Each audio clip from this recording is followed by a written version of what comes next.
Thanks, everyone. It's really great to be here. Thanks for asking me to speak, Tom. Welcome to anyone who's new. I've been in program consistently since May of 2015, longer inconsistently than that. I've got 4 years sober as of yesterday. My bottom lines are no porn, no sex industry stuff, and nothing I wouldn't want my partner to know about. Before I was in a partnership, it was no sex outside of my dating plans, and it's evolved over time. I'm really grateful to be in program. I was not grateful to come into program. I've heard, at least for me, I didn't come in on the wings of victory. I came in after blowing up another relationship and being found out, and just being in that incomprehensible, just how did I get here again? Why am I lying like this? How do I have this double life? All that sort of shame stuff. And life is a whole lot different today, and I'm really grateful for it. And it didn't change because of me. I think that's a big central tenet of the program. It was I just very imperfectly started taking on what I heard in these rooms and trying to have a spiritual connection to a higher power. And my life's gotten a lot better. So, just a little bit of what it was like. I grew up in sort of what I understand now to be sort of an alcoholic, dysfunctional family system. There's a lot to unpack there, but essentially I got this message of I'm not enough. And I was warned that substance addiction runs in my family, so I stayed clear of that for a while. And but once I got my first sort of validation hit of a girl in class liking me, I was hooked on that, and then porn was a really big part of my addiction, and then just I didn't know it at the time, but became this sort of split world of outward facing Kevin, and then this hidden other world that I would hide that I had looked at porn, and it started really young, and I had a lot of shame around it, so I wouldn't talk about it and all that stuff. So that was I didn't know it, but that was the theme of just having this really split kind of dual world sort of thing, and that carried on through my acting out, career. I got into I think my first relationship when I was around it was in high school, so whatever it was, 12 or something like that, and again, didn't know I was doing this at the time, but all my sort of friendships and interests just went to the wayside, and this person became my world, and if I could just keep this person happy with me, I was good. I'd have that other sort of secret thing too, where I was looking at porn and not telling her and having this sort of secret life. And that's pretty much the template I lived my life by. It just got bigger and worse up until my late 20s. What it looked like, there was all these moral lines in the sand of I'll never cheat, I'll never pay for sex, so forth, and I just found myself eventually crossing them. I've heard the disease is progressive, and that's certainly true for me. And I really then hit my first bottom, and I think it was around 2011 or 2012. I'd been acting out and paying for sex, and had this whole secret world and secret email accounts and all this stuff, and the whole house of cards just came tumbling down. And I was in Massachusetts at the time. I checked out program then. I sort of got into it. The partner I was with, we stayed together for a while, and then we broke up, and then I was I was I got this. I'd gone to meetings for a while.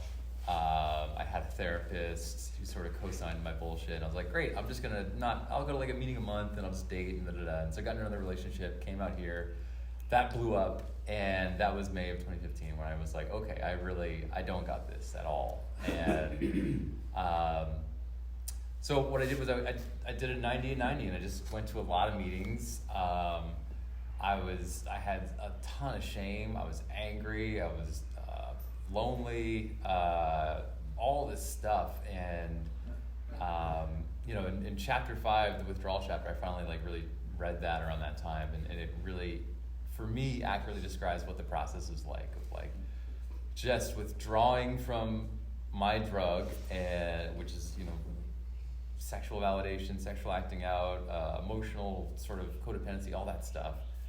And just starting to have a relationship with myself and learning what that looked like.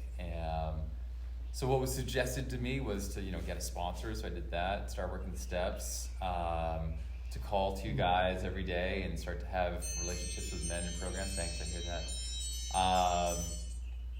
To do these things called top lines. So real quick, if you're new, like bottom lines, the behaviors I don't do one day at a time to stay sober in this program. Top lines, that's the stuff I wasn't doing because I was acting out. So for me, it can be like going on a hike. It can be making my bed in the morning, which I fucked up. I didn't do it this morning. It can be like hanging out with friends. Music's a big one for me. And, I'm a fast forgetter in programs, so I need to be reminded of like, oh yeah, instead of spinning out in my head this morning, I can go schedule a top line or do a top line. My experience is not linear in this program. I've heard some people that come in, they get sober and it immediately gets great. Like, that's awesome. That's not me. I had years of like slips. Porn was the first like really big one that finally was relieved after like fighting with it for years. And I'd have long stretches and it was huge progress. And then slip again. And then, I think I really got in, I think it was somewhere like 2 years into 2017, 2 years of really being in program consistently, where I really started like leaning into the 3rd step prayer in the morning. And I finally was just like, I don't want to do this anymore. And that slowly started to get lifted. And, that in itself was just amazing to me, because there was a time when I first got into the program where like I couldn't have internet at my place. Like, that was just totally hooked. And now it's just like not a thing. I don't really think about it. And I'm really grateful for that. That's amazing in itself. There's plenty of other stuff amazing too, but that is like just a killer example for me of like what program has done for me, and it's not of my own doing. So I want to start to talk about higher power before I forget, because it's really important for me these days. So I didn't grow up religious. The God word freaked me out. I didn't like churches. So when I started going to meetings in churches and hearing about God, I was just uncomfortable, to say the least. And I heard someone in a meeting say that their first conception of a higher power was like half Bill Murray and half Frosty the Snowman. So I hooked onto that. I was like, mine's going to be half Arnold Schwarzenegger and half the really friendly custodian at work. And it started to work. That was enough to kind of get started to have a spiritual awakening.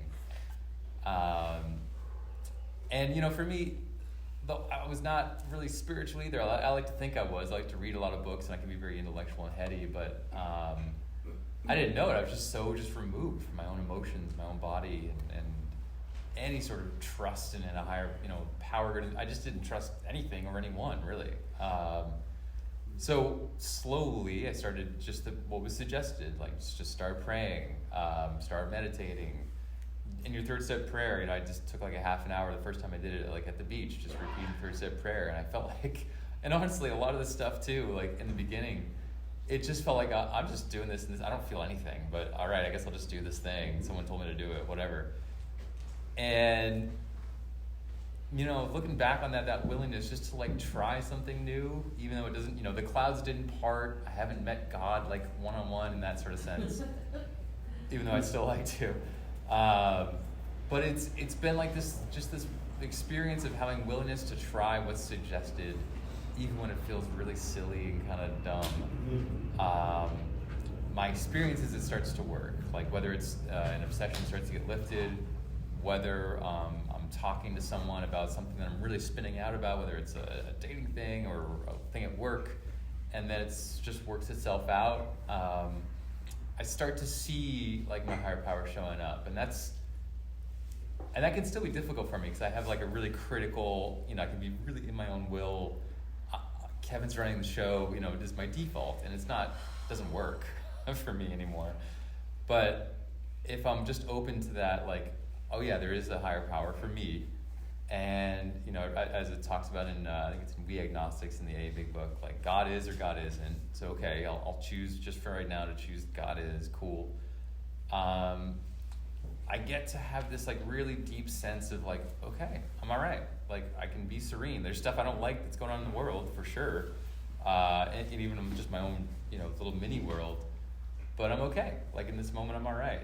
And that, I feel like I'm being a little scatterbrained today. But I was just talking with someone yesterday about like dating, and he's, you know, been in program for a while, and once, you know, we were talking about like just the details of like, do I ask her out on another date, or should I do this, or I tried this approach, and it's just like, I get it, I've done it all too. I've really been in my will in dating, and I've crashed and burned with that in program and in sobriety, and broken sobriety over it, all this stuff. Thanks, I hear that.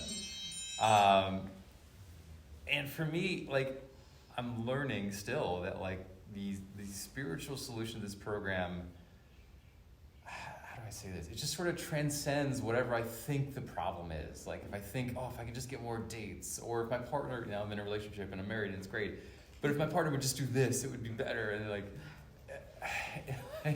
I'm still learning, like if I'm really connected to my higher power, it's not about any of that shit. It's about like, am I filling that God-sized hole with God, or am I trying to fill it with food, validation, sex, all the things? And I fall into that all the time. It's super imperfect. But those like moments where I have clarity of like, oh yeah, I really feel connected to a higher power and stuff's really okay. And like, yeah, there's stuff I want and there's things I'm still working on and I'm still growing. That's not going to stop. But like, really, if I'm like, I'm okay. That's the new experience. And for me, that's like the latest iteration of the spiritual awakening. And I want more of it because it feels better than anything I got when I was acting out, like the highs and crashes and all that stuff. And I guess, you know, just trying to like interweave God and higher power and spiritual awakening, and I'll try to touch on fantasy and all that stuff too. The spiritual awakenings for me have been just like slow and again non-linear. And you know, for you, those of you that know me in the rooms, like I've been shared in here like so many times where I was just crashing and burning and slipping and starting over again and all this stuff. And so that's just been my experience, and it's been just that keep coming back thing that like really has helped me to get through those. And again, my experience of spiritual awakenings is not like clouds parting. It's not, you know, I don't channel anyone. Like there's nothing crazy like that. But it's just been like these slow, new experiences where like, again, something either works itself out, or I just feel in my body a new sense of power, a new sense of calm, and relief. You know, whether it's relief from the bondage itself, or relief from the obsession of wanting to act out, relief from my own thoughts, because that can be a whole world of crazy in between my ears. That's been my experience with it, and lately I've been more into like meditation and reading some sort of outside spiritual stuff, and you know, whereas however many years ago it was about like, how can I get more women to like me, or how can I get more material stuff, and believe me, those thoughts are still there, and that's all, you know, it's part of it, but more and more, it's, for me, I want more like connection to higher power and more just joy. And you know, I've gotten into other programs too, and there's talk about like inner child and all that stuff, and it for me, it's really about like just getting back to like that restored sense of like play and just fun and joy, and not like obsession of acting out, or like so rigid in my program that I'm, you know, like a machine, because I've done that too, or tried to do that. So I don't know if any of that makes any sense, but that's where I'm trying to lean into these days, and it's great. It's really good. Like, I mean, granted, I'm in like a really good season. I'm, you know, just getting married, and there's a new house, and there's a lot of joy and overwhelm and fun and all this. And you know, I've been in phases of program where it's not that, where it's a grind and it's painful, and I'm like in touch with all this old trauma, and I'm crying every day, and so I've had both of those experiences, and I'm sure I'll have more of both as well. But for me, like, thanks. How much time? 1 minute? Okay, cool. Yeah, just the foundation of like this program, one, first and foremost, got me sober. Couldn't do it on my own. Two, got me at least open to a spiritual experience and a spiritual practice. And then, I don't know, like for me here, it's like, I just want to keep going because it keeps getting better. And I I have a deeper sense of self. I'm still working on that, but it's so much better than when I came in, and it's not what I thought it would look like. It's not any of the cash and prizes I thought I needed when I came in. It's better. So I hope that makes sense, and I'm looking forward to hearing you all. That's it. Thanks.